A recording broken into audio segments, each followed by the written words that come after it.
Bonjour à tous, bienvenue sur la chaîne de Plancton Curieux. Alors aujourd'hui, on va continuer l'analyse des projets du top 100 et on va parler d'un projet assez intéressant parce qu'il est déjà en train de chatouiller son ATH, donc son point le plus haut du précédent bull run. Donc c'est vraiment quelque chose de notable, c'est quelque chose d'assez rare. On va parler du coup de RPL. Alors, comme d'habitude, on va faire d'abord une présentation du projet, on dira ce que c'est, globalement quelles informations on peut avoir, on parlera ensuite de technologie, qu'est-ce qu'il nous propose, comment ça fonctionne, on parlera bien évidemment de tokenomics avec tous les chiffres qu'on peut trouver pour comprendre comment utiliser le token, comment il est réparti, en tout cas si on a l'information, etc., etc., parce que c'est comme ça qu'on achète, ça qui est important. Je vous ferai un petit résumé du coup dans la partie force et faiblesse des points forts et des points faibles du coup du projet, ce qu'en tout cas moi j'en pense, et on ira voir graphiquement à quoi ça ressemble pour voir s'il y a des points d'entrée que je trouve intéressants dans le cas où je voudrais investir sur ce projet. Donc on est parti. Déjà, Rocket Pool, au moment où je fais la vidéo, ça vaut 51 dollars pour un token, c'est en 54e position. Et vous voyez que c'est plutôt en hausse dans le classement.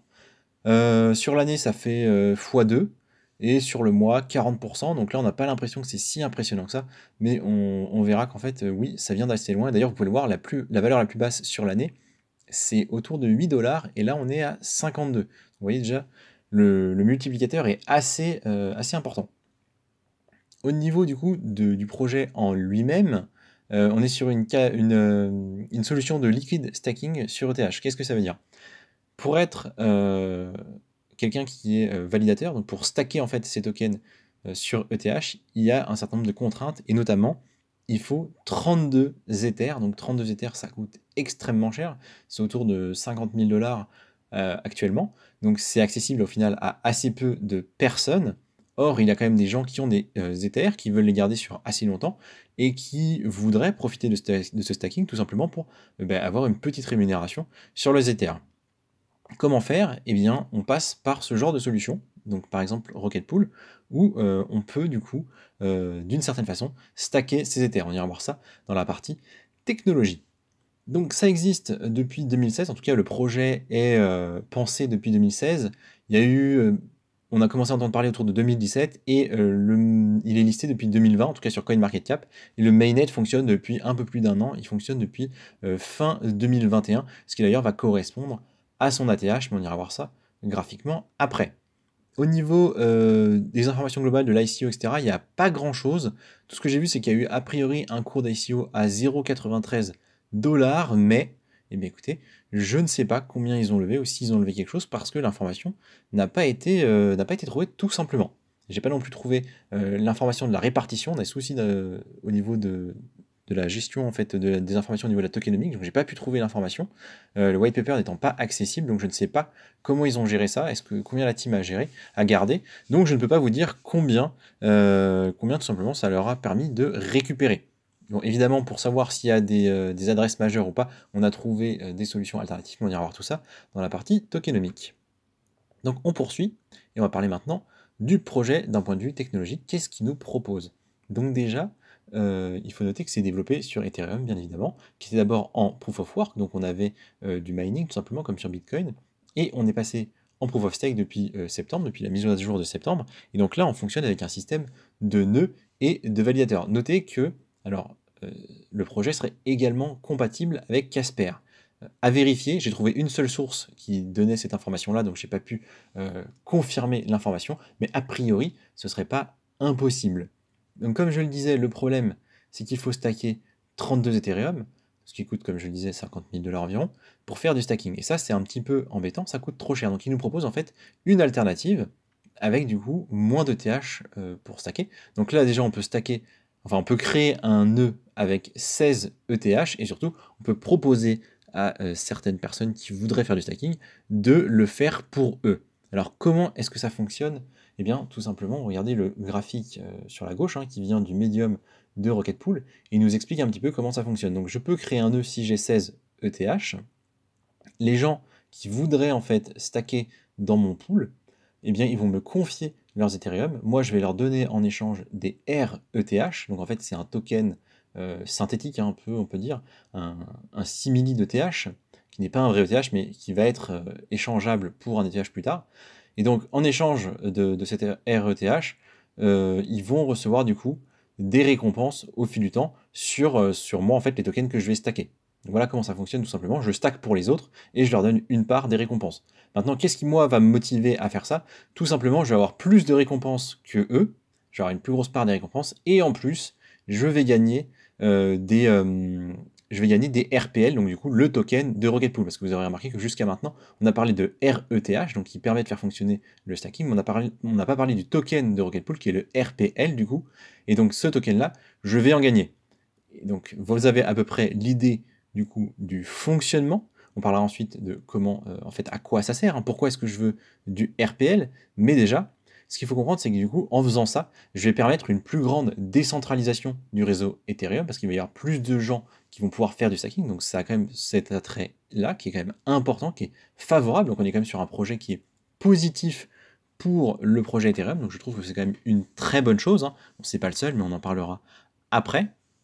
Et donc, comme vous l'aurez sûrement compris, l'idéal, en fait, ça va être de devenir un nœud du réseau, si on en a la possibilité, parce que ça va nous permettre de générer plus de revenus, comme je vous l'ai expliqué, et en plus, on gagne des RPL, donc ces tokens-là, qui nous permet éventuellement de faire fonctionner notre système, et surtout de faire plus de profit si on le souhaite. Donc pourquoi est-ce que des gens achèteraient du RPL, vous me direz, vu que là, on a juste compris qu'on allait en générer quand on est possesseur d'un nœud? Tout simplement parce que pour créer un nœud, il faut du RPL, c'est-à-dire que je dois bloquer des RPL et il y a un coût en RPL lorsque je veux lancer un nœud, et c'est quelque chose qui est assez important. Du coup, il y a quand même une certaine demande pour le token RPL. Donc voilà globalement au niveau du fonctionnement. On va parler maintenant de la tokenomique, comment est-ce qu'ils ont géré au niveau des chiffres concrètement. Ce qu'on voit sur CoinMarketCap, c'est qu'a priori, l'offre en circulation, c'est 100% des tokens prévus. Donc ça, c'est plutôt positif, hein. C'est même très très bien. Ça veut dire qu'il n'y aurait pas plus de tokens créés. Donc ça, c'est quand même quelque chose qu'on apprécie. Maintenant, ce qu'on peut voir dans la ligne d'en dessous, qui vient de Coin Academy, il y aurait une information comme quoi 34% des tokens seraient verrouillés.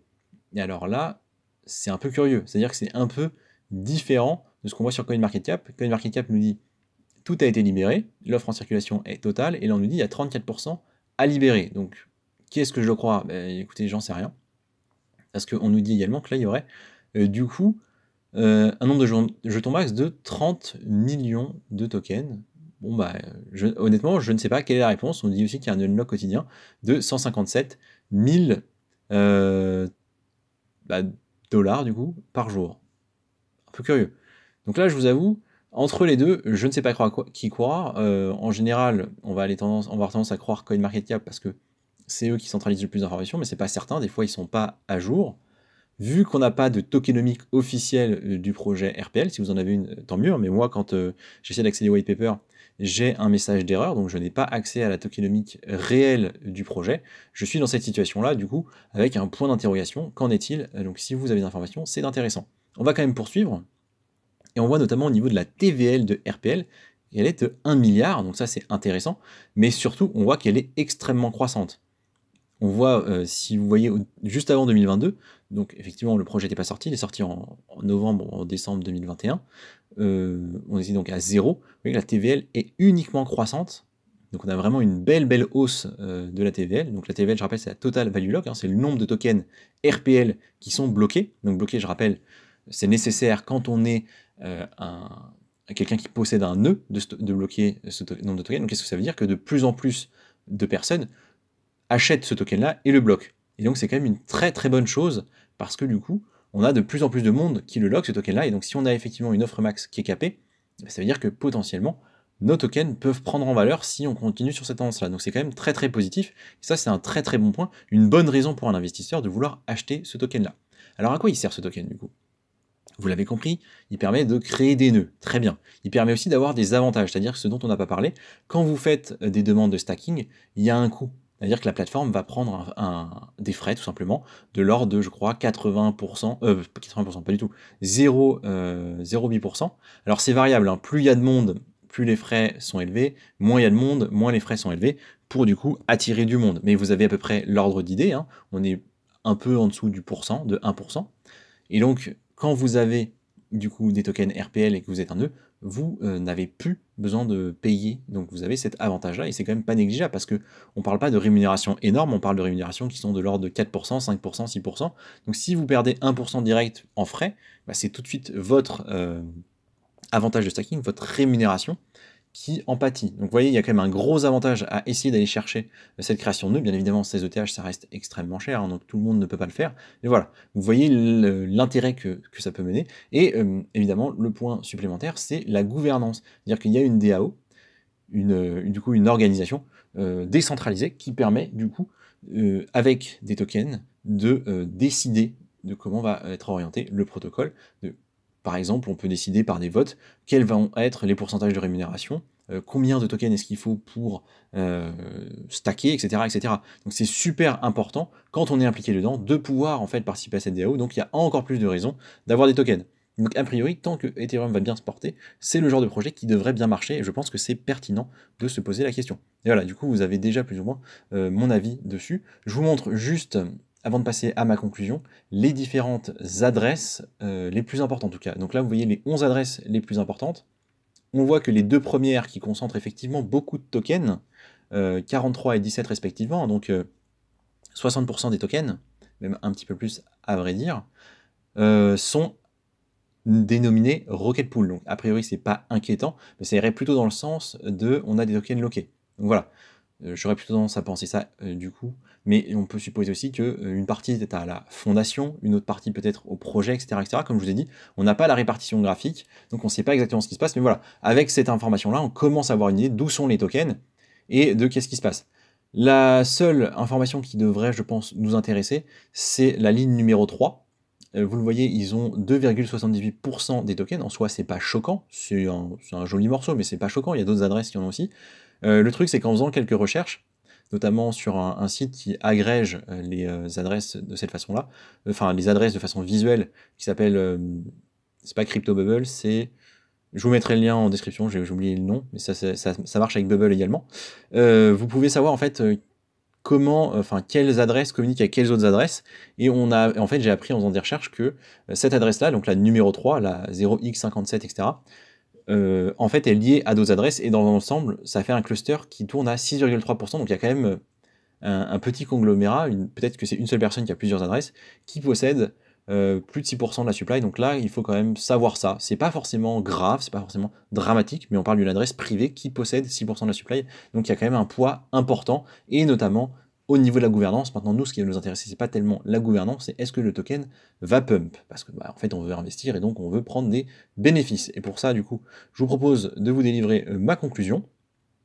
Donc déjà, les points positifs, on est sur un projet qui est utile. Le stacking sur Ethereum, c'est quelque chose de pertinent, et là, c'est intéressant parce qu'en plus, on peut le faire de façon plus ou moins volatile, c'est-à-dire qu'on peut décider de stacker, de déstacker. On l'a vu, en fait, on échange des RETH contre des ETH, et donc il n'y a pas des périodes de log très longues, très importantes. Donc ça, c'est quand même un bon point, et c'est possible de le faire du coup avec moins d'ETH que ce qui est prévu initialement. Donc c'est quelque chose qui est pertinent. Il y a une demande pour ça, j'en suis convaincu. On a vu qu'il y a une grande croissance au niveau de la TVL, donc le protocole est de plus en plus utilisé. Donc globalement, un bon fondamental. C'est un concurrent direct de Lido, vous avez peut-être entendu parler, qui permet plus ou moins la même chose, du stacking sur Ethereum. Et sachez que Lido a 6 milliards de TVL. Donc si on peut faire encore un x6 sur la TVL, vous pouvez supposer que le cours du token va également monter. Donc dans cette perspective-là, c'est tout à fait pertinent. Je trouve que c'est plutôt une bonne chose. Notez que pour Ethereum, il faut quand même, comme j'ai dit, 16 Ethereum, donc c'est pas négligeable, mais qui vise à créer des nœuds qui ne demanderont que 4 ETH. Et là, ça peut devenir vraiment intéressant parce que 4 ETH, si on retourne en période de bear market, si on retourne à des ETH qui valent 800 $, 1000 $, il va y avoir plein de gens qui vont pouvoir en acheter 4, parce que ça fait entre du coup 3 et 4000 $ pour avoir les 4. Alors bien évidemment, tout ça est spéculatif, mais c'est possible. Et on aurait du coup potentiellement plein de gens qui auraient besoin du token RPL et qui stackeraient du token RPL, et donc ce serait très très bon pour le token RPL, donc tout ça positif. Comme je l'ai dit, du coup, il y a des frais de 0,85%. Je n'avais pas le chiffre, donc voilà, vous l'avez sous les yeux. Comme j'ai dit, c'est fluctuant également.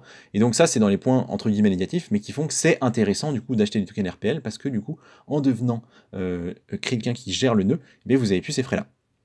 Donc à réfléchir en termes d'intérêt quand on sera en bear market, et en attendant, ça peut être intéressant de s'intéresser au token RPL, parce que je pense qu'il y aura une adoption grandissante sur ce projet-là. Les points positifs aussi au niveau des faits économiques, même si on manque d'infos, on a une supply max qui apparemment est complète, donc ça c'est très très bien, et du coup, bah, a priori, il n'y a pas de souci, et notamment il n'y a pas de souci d'émission, et donc ça c'est quelque chose qu'on apprécie beaucoup quand on est investisseur. Enfin, comme je le disais, même s'il n'y a pas de problème majeur, on a quand même ce gros cluster, donc une personne, ou en tout cas un groupe d'adresses qui aurait 6,3% de la supply, c'est quand même pas négligeable, il faut le savoir, ils peuvent impacter sur le cours, et ils peuvent prendre des décisions au niveau de la gouvernance, donc ça c'est quand même quelque chose qu'il faut surveiller, qu'il faut savoir, et enfin, on n'a pas assez d'infos sur la tokenomique, comme je vous l'ai dit, notamment au niveau de la répartition et des fonds levés. Je n'ai pas eu les informations lors de mes recherches, c'est quelque chose qui me pose un peu problème. Mais voilà, on a l'essentiel, on va réfléchir par rapport à ça, et on va aller voir graphiquement ce qu'on peut en dire. Donc je vous propose déjà de passer sur CoinMarketCap, tout simplement parce que sur TradingView, on a peu d'informations, les tokens étant été listés assez récemment. Donc, on a des données depuis 2020. Vous le voyez, ça valait autour de 2-3 dollars. Ça a énormément pump jusqu'ici, au moment où en fait le protocole a été mis en place et on a touché presque 56 dollars, en tout cas selon CoinMarketCap. On est redescendu en bear market comme tout le monde, autour de 9-10 dollars. Donc c'était possible d'en avoir 9-10 dollars là sur cette période en juin. Il n'y a pas eu beaucoup, hein. Il y a eu un mois sur lequel c'était possible de l'avoir. Et ça en vaut maintenant 50. Donc ça fait un x5 depuis les plus bas. Et ça a fait un gros x2 depuis le début d'année. Donc on est quand même sur une valeur qui est presque à son ATH, vous le voyez, c'est quand même assez impressionnant. À titre personnel, je ne suis pas sûr qu'investir sur un ATH soit une bonne idée. Je vous propose quand même qu'on aille voir du coup sur TradingView. Donc là, c'est les informations les plus anciennes que j'ai pu trouver. Vous voyez, on remonte à avril 2022, donc ça fait quand même pas beaucoup. Et là, vous voyez que d'ailleurs, on est sur CoinEx, donc on est sur un plus petits échangeurs avec moins de liquidité. Et il y a carrément eu une mèche à 80, donc c'est quand même notable et c'est quand même bien de le savoir. Donc il allait beaucoup plus haut sur certains échangeurs, mais je pense qu'on peut garder en tête que le point de référence, l'ancien ATH, il est autour de 57, disons 60 dollars. Donc on en est quand même très très proche. Hein. On a touché les 56 dans la journée, non, dans la semaine dernière. Personnellement, si je devais en acheter, j'attendrais un repli. Parce que déjà, on est sur plus ou moins un deuxième ATH, donc je pense que c'est pas sérieux d'acheter là. Deuxième point, vous pouvez voir que le RSI en weekly est au-dessus de 70 depuis déjà un moment. Et donc, on est en surachat. Et donc, quand on est en surachat, c'est du FOMO d'acheter. Hein, voilà, c'est mon avis personnel. Je pense que c'est du FOMO.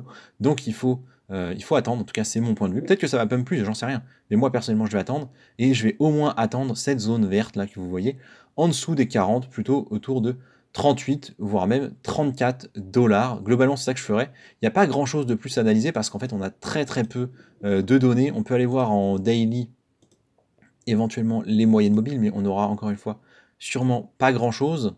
Ce que certains font, c'est acheter du coup sur la moyenne mobile 20 jours, donc éventuellement acheter sur les 46. Moi personnellement, comme je vous l'ai dit, je trouve que c'est trop haut et j'attendrai au moins un retour sur les 39, voire plus bas, pour envisager un potentiel achat sur ce projet.